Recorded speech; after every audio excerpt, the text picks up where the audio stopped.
Amy Stringer, and for the past 6 months or so I've been working with the Global Change Institute at UQ, finding a way to automate the exploratory analysis of a bunch of data that they have.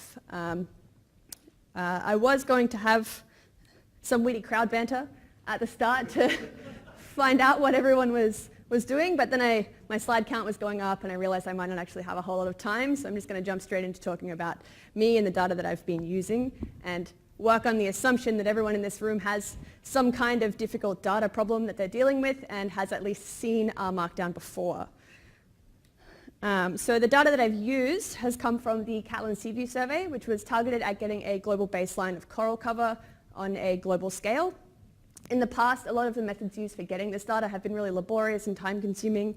There's 3 main stages to it, which I'll detail in a moment. 2 of them we have really great methods for. They're really fast now, but it means that we have this bottleneck at the exploratory analysis phase when we have all of the data, but we don't really know what to do with it. So we have 5 regions worth of data around the world so far, and within that we have 25 different countries that we've visited. So we have data from all of these. We want to produce some kind of summary report on each one of these regions, but doing that one by one is tedious, really. And the real reason for doing this is because there's a whole bunch of global stresses on reefs at the moment. So I've got an example here. It's just bleaching after the major 2016 bleaching event. It went worldwide. Got one picture here from the Maldives and one from here at Heron Island in Australia. And there were several others from different regions, very far away, all being affected by this one event. And we want to monitor these changes as time goes on through resurvey. So, as I said, there's 3 main stages. The first is collecting a bunch of images. Second is annotating those images according to benthic community categories so that we get some kind of coverage per image. And then the last one is calculating all of those proportions and visualizing trends over time. These will go on further to analysis, creating models and that kind of thing. But my step is step 3. The image collection is now done really, really fast. Previously it was just done with divers diving, taking like a video camera or a camera of their own, taking pictures as they go. Now we've got this cool looking scooter thing with a really nice camera on it that takes a picture automatically every 3 seconds and also gives you GPS data, data on things like visibility and temperature and that kind of thing. And the speed of collection has increased 30-fold. So we were getting 60 meters squared per dive, which is just 45 minutes, and now we're getting 2,000 meters squared, which is a ridiculous influx of images comparatively. Here's an example image from the GBR. And all of these images are available on the XL Catlin Global Reef Record as well if you wanted to go and check things out. There is 360 images of all around, so you can move them around, have a look, go on your own virtual dive, those kinds of things. Next stage is image annotation. So previously this was a time-consuming manual task. It's a point annotation system, so biologists would look at the image, look at each point, identify what kind of coral or algae or other category it was, write it down, go to the next point, and so on. Now we've used convolutional neural networks to do that for us, and now instead of taking 3 decades to annotate all of the images we have, we can annotate 1 region in a week, which is just a ridiculous increase in productivity. But again, we're getting that bottleneck and we're just pushing it further down the production line. So that is where I come in. But here we have the same image from before with the points overlaid. So we have 100 points. Those are just assigned randomly as far as I'm aware, but there is more information on the methodology of this aspect linked in my references, which will be uploaded with the talk itself. So we've got fast data collection, fast annotation, and this really, really tight bottleneck on processing. All of the data that we do have from this neural network is sent to a database, a MySQL database, which means that we have easy integration with R because there's a package for that. So we can use the R MySQL database, and given that we want to apply the same visualization methodology across all of our different regions, it seemed only fitting to use Rmarkdown to produce a report-style summarization. And of course, visualizations. And we will find, when I get into that the visualizations really were the hardest part. So doing this project brought on a couple of new challenges, and these came under two main categories. First was contextual challenges, and the second was just challenges with the data set itself, because it's huge and has a lot of different layers and has to be meaningful to a lot of different people. So the contextual challenges are possibly the easiest to explain. The people I work for are not our users. So I'm here presenting to a bunch of our users. Hi. But I think it's important to know that the original project was not designed for our users. So we need people who don't really want to have to open a really messy source document that could be really overwhelming and confusing to produce a nice, pretty report for them. So there's a few things that I was able to do to make that a bit easier. And also the meaningful visualizations. As I've mentioned, there's multiple spatial scales. There's also multiple different label sets. I'll go through a little more information on what that is in the data section, but they make the visualizations quite busy, I guess, is a good way to put it. You don't really want to have a whole bunch of points that are overlapping with lines between them and trying to visualize trends, and it makes things quite tedious. But I managed to solve most of these problems, which is a good thing. The data challenges come down to the structure itself. This is a table summarizing just one of the regions. Remember, we have 5. All of the regions follow the same general structure. We have subregions. In GBR, we have 5. Each of those subregions have a certain number of reefs. So the whole reef has a name and will have a certain group of people looking after that area. There is a transect, which is the 2-kilometer stretches that the divers take when they do their surveys. And then we have the number of images. So we can see just in the Cairns-Cooktown subregion, we have 87,000 images, totaling to almost 200,000 just in the GBR. So when we're creating our visualizations and things like that, we want to be able to create them so that they're important and useful on all of these different scales. The other issue with the data is the labels. So the benthic labels are the ones that the biologists, at least the ones in our group, are more concerned with, but they are the really fine scale of the labels, and most of the literature works on a more broad functional group level. But there's also the global labels in between. Because we're using a global data set, we're going to have inconsistent benthic communities across all of these different regions, and the global labels are a way to sort of bring those together and have some uniformity across the globe. One example would be that there might be several types of acropora branching corals that are in each of these different regions, but they can all be piled under acropora branching as a global label. And you can see here that it is relatively consistent. We don't have any more than 20 global labels at any one region, which is much nicer than, say, 71, especially if we're using these to color variables in our plots, which just, there's a lot. All right, so that leads me to the hiccups. The color schemes was one of them. No one is ever satisfied with any one color scheme. If there's one thing that I have learned out of doing this project is that no one likes any of the colors. And it's because it's near impossible to get 71 uniquely identifiable colors that you can plot trends over. So we had to come up with other ways of looking at that, so splitting things up. So we had coral and algae and other in separate plots, so we didn't need as many coral labels as we did all of the labels, things like that. So that was one problem. But given that we have such large spatial scales as well, we have a different number of reefs for different regions as well. And if we say want to facet by reef name, we're going to have different heights for our plots. And if we're just making a automated process, we can't really set a default height for a figure in a report format because it won't work for all of the different regional data sets. So that was one issue. That one was probably the longest one to fix, just because it was a lot of trying a height parameter, running my script and waiting, and then seeing if it worked, realizing it didn't, going back. A lot of that kind of thing, because it was dependent on the Markdown script, not the R code itself. The differing label sets, again, the colors, near impossible. Visualizations then become really overwhelming and messy and not particularly helpful. And the other issue was single survey regions. So not all of the regions that we visited have been visited multiple times. So there aren't really trends there, but we still want to look at what's going on. In a regular R script, if you try and plot something with an empty data frame, it's not going to break everything. In an Rmarkdown script, it does. So we have to have some conditions on whether or not we're evaluating that block of code. And that has to be dependent on, say, the number of rows in the data frame you're using.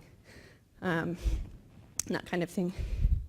So the first one, I've put them in a different order now. I was talking about contextual and then data, but now I'm just going to lead straight into solving the data problems. Dynamic plotting was one of the really great aspects of Rmarkdown. Given the nature of the visualizations, having such large figures meant that I couldn't really use a PDF output because you have things breaking over pages, it's messy, it's not pleasing to look at, and quite difficult to follow. So I just use HTML as the output, so you just have a continuous scroll. But if you see, can you see my mouse? I can shake it and it'll get bigger. There we go. I have this len parameter here, which has then been inputted in my figure chunk as the figure height. And so that has been determined or calculated based on the length of unique reef names in the data set that I'm using to create that plot. And so this probably doesn't seem like a huge deal, but when I realized that I could do this, I was so happy. And when I started this project, I wouldn't say that I was in any way an expert at Rmarkdown. So I found a lot of really interesting things that you could do that I didn't know were possible. And surely all of the people that I work for have all been very excited. So that was a really great aspect. Also what I have here is Boolean variable for evaluation. So this comes down to the single surveys. You can set up a variable. In my case, I've got eval broad 1 year reef. Probably doesn't mean a lot to you guys, but that's just going to be a yes or no on whether I have more than one row to my plotting data set. So if not, I'm not going to plot it. And if yes, then I'll generate that plot. And my Rmarkdown script isn't going to scream at me because I've tried to plot with an empty data frame. How am I going? Ooh, okay. So I can't be up here talking to you guys about all these visualizations without showing you some of them. And so we saw the table before. This is not all of the reefs. This is just a very small sample of what I could fit into my slides. So here I've plotted at the functional group level. So functional group was hard coral, soft coral, other invertebrates, and algae. The percentage up the side is coverage over the reef. And we've got the years down the bottom. These three have only been visited twice, but there are a bunch of reefs in the DBR that have been visited 3 or 4 times as well. Next I've got my 1 year visualizations. Used a nice bar plot. I've done a really silly thing actually here where I've colored by my x-axis variable, which is not necessary, but it looks really nice to the rest of the team. And I didn't have them originally, and then people said, but why don't you color it? And I'm like, because it's redundant. And I mean, this is what we ended up with. So can't win everything, I guess. And then we have these ones, which you might not be able to see. I'll see if I can zoom. I can. These ones are on the global label level, so you can see there's a few more of them. All of these visualizations have been taken from the GBR report. Just as a note, I've kept that through the whole presentation because it's the biggest one. And these ones are just looking at the change at a transect scale over 2 consecutive survey years. And the reason I've included this one is because plotting these ones was originally quite a task because we didn't realize that in the surveying process, not all of the transects were visited again in the next survey year. So we were getting these ridiculous increases or ridiculous decreases based on the fact that we just had more data in that subregion, and so it looked like there was a huge amount of extra stuff going on. So that was just another challenge that was likely just very specific to our application. Well, this isn't letting me zoom out now, that's no fun. There has to be a button for this. Woo.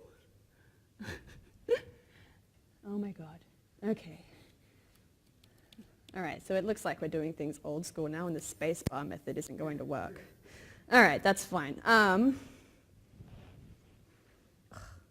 Okay, so while we're on the visualization side of things, technical difficulties, they happen to the best of us.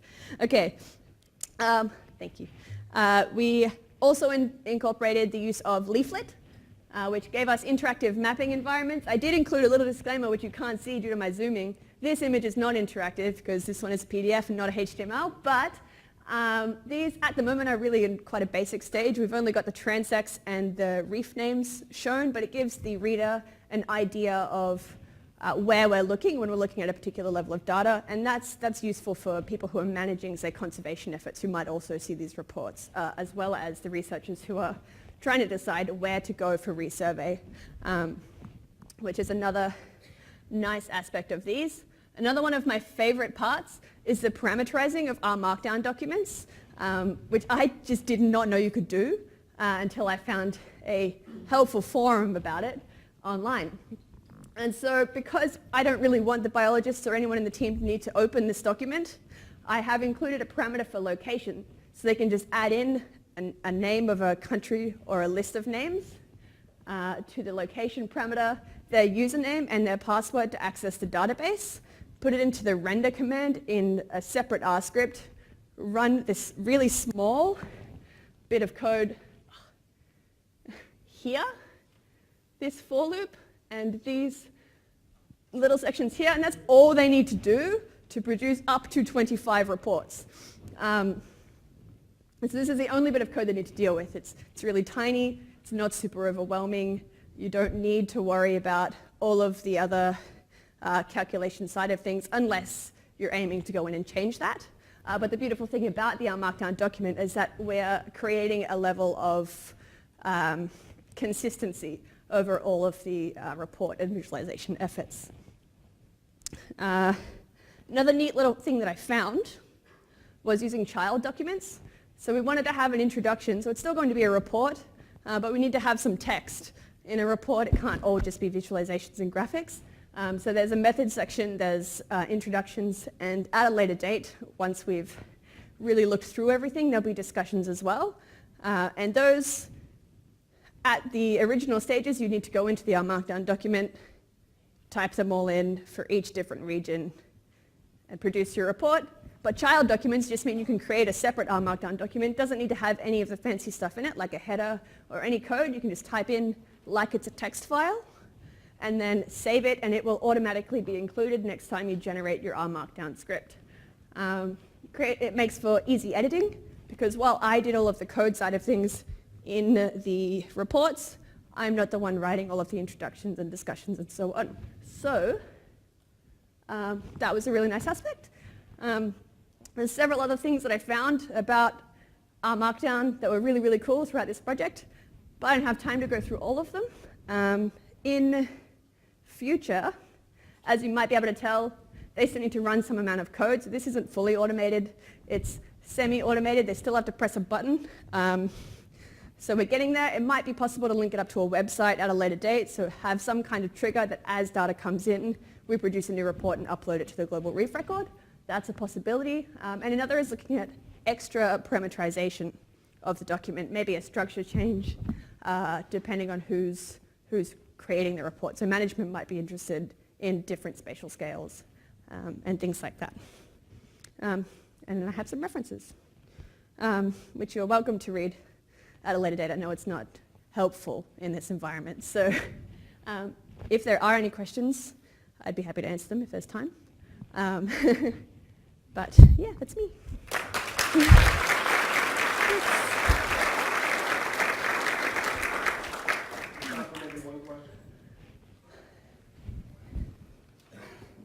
Oh, this one over here.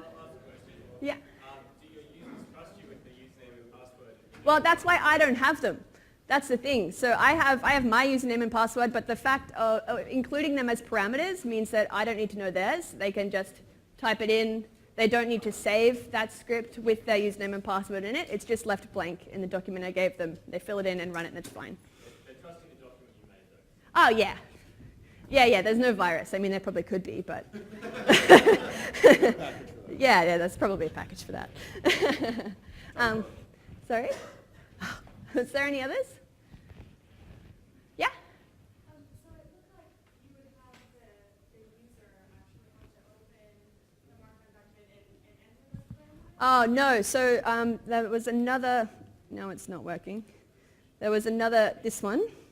They just need to open this document, not the whole Rmarkdown document. So this is just another document which conveniently is called use.R, which allows them to use the reports.